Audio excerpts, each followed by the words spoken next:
તારીખ 7 એપ્રિલ 1999 સ્થળ કાશ્મીરનું Baramulla આર્મીની battalion 34 RR form શહીદ અશોક ગોઉભા જાડેજા કારગિલ યુદ્ધ વખતે એક સાથે 3 ઉગ્રવાદી સાથે સામનો કરનાર સુરવીર જવાન દેશના દુશ્મનોને દેશમાંથી ભગાડવા માટે તેમની પાછળ દોડી ગોળીબારી કરી હતી પણ સામી છાતીએ લડાઈ કરવા નીકળેલ અશોક જાડેજાની પીઠ પાછળ ગોળી મારી હત્યા કરવામાં આવી ત્યારે દેશ માટે સામી છાતીએ લડનારા અશોક ગોઉભા જાડેજા માટે આજે પણ તેમના પરિવારજનોની છાતી ગર્વથી ફૂલી ઉઠે છે।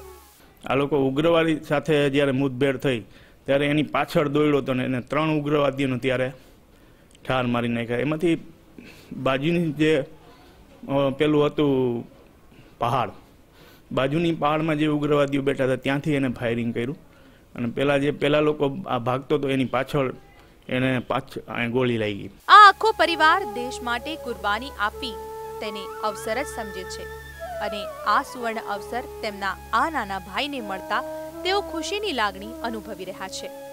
આ બધા લોકો ના જાણતા હોય પણ અમે તો આર્મીમાં રહેલા એટલે અમને ખ્યાલ છે કે આવું તો કોઈ બધાને આવો મોકો મળતો જ નથી। આ તો એક ગર્વની વાત છે। દેશની સીમા પર અશોક જાડેજા જેવા જાબાઝ જવાનો ફરજ બજાવે છે એટલે જ દેશની સીમા આજ દિન સુધી સુરક્ષિત છે। દેશની સેવામાં અને સુરક્ષા પાછળ જીવન અર્પણ કરનાર આવા જાબાઝ જવાનોને દેશની સલામ। દિવ્યેશ વાયડા, સંદેશ ન્યૂઝ, જામનગર।